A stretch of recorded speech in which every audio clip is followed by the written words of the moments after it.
15ची जागा मी शिवसेनेला मागितलेला आहे. मी एक निष्ठावंत शिवसैनिक आहे. 20 वर्ष झालं पक्षाचं काम करतो. वर्षानुवर्ष आम्ही पक्षाचं काम करायचं आणि नगरसेवक इलेक्शन आले की तुम्ही जर काँग्रेसला जागा सोडत असेल तर ते मी कदापि आम्ही सहन करणार नाही. ही माझी भूमिका नाही, ही पक्षाची भूमिका राहील. हा अपक्ष पॅनल उतरू नये.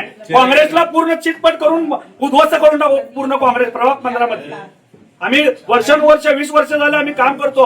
आम्ही काय आमदारकी लढवायची का खासदारकी लढवायची तुम्हीच सांगा. आम्ही सामान्य शिवसैनिक आहे. आम्हाला या इलेक्शनला फक्त नगरसेवक इलेक्शनला ना कार्यकर्त्याला लढल्या ना संधी असते लढण्याला. मी तुम्ही आमदार खासदार तुमचं नाव सांगा. मी निष्ठावंत शिवसैनिक योगेश दशरथ अप्पा सलगर प्रभाग 15 मधून इच्छुक म्हणून मी अर्ज भरलेला आहे. माझी मुलाखत झाली आहे, सगळं झालंय.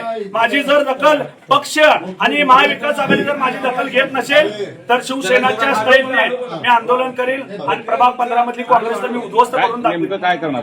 हा नेमकं काय करणार? काँग्रेसच्या विरोधात महाविकास आघाडीच्या विरोधात मी प्रचार करणार. शिवसेना जिंदाबाद. शिवसेना जिंदाबाद नाही, यांना दाखवून देईल मी काय आहे ते. कारण मी 20 वर्ष झालं काम करतो. ही इलेक्शन म्हणजे कार्यकर्त्याचे इलेक्शन असते साहेब. त्या सगळ्यांना माझी दखल घ्यावी लागेल. कारण का सांगू का, 20 वर्षानंतर कार्यकर्त्याचं इलेक्शन आहे. इथं जर बाहेर आलेल्यांना आणि इकडून तिकडून ज्या पक्षांना घेतलेल्या कार्यकर्त्यांना जर संधी तुम्ही देत असेल, थांबा साहेब, माझ्या भावना व्यक्त करतो ना, माझ्या भावना व्यक्त करतो. आमची मागणी आहे शिवसेना निष्ठावंताला न्याय मिळाला पाहिजे. एक जागा 15 मध्ये शिवसेनेला सुटली पाहिजे.